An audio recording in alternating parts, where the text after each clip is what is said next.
sa aking pinakamamahal na ina. Paano ko nga ba maipapahayag ang lalim ng aking pagmamahal at pasasalamat para sa lahat ng iyong ginawa para sa aming magkakapatid?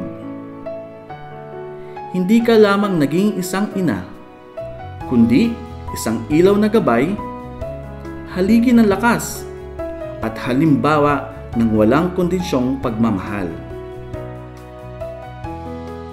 Nang iniwan tayo ni Dad dahil sa sakit sa puso, ikaw ang nagtaguyod sa ating pamilya. Isinantabi mo ang iyong sariling mga pangarap, ipinagsapalaran mo ang iyong mga kagustuhan upang matiyak mo na may oras ka sa aming apat na magkakapatid. Madalas ay inuuna mo pa ang aming kaligtasan kaysa sa iyong sarili. Damang-dama ko ang iyong pagmamahal at tiwala sa akin.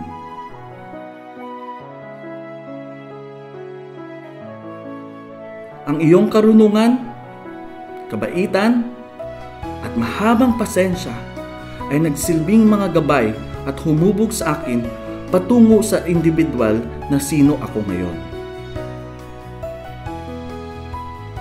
Ngayong ikaw ay nagpaalam na dahil sa cancer, sana'y malaman mo na ang iyong mga pangaral ay nananatiling buhay sa akin. Ang iyong lakas, tatag, at pananampalataya ang naghubog sa akin na maging isang matatag na ama. Dala-dala ko ang iyong mga alaala sa aking puso habang pinapalaki ko ang aking sariling mga anak.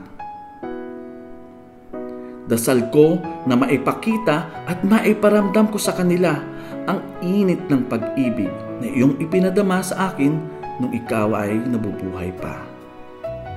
Hindi madali, ngunit gagawin ko ito para sa aking mga anak. Gaya na lang ng ginawa mo para sa akin. Sa pag-ibig at galak, walang hanggang pasasalamat, ang iyong anak, Des.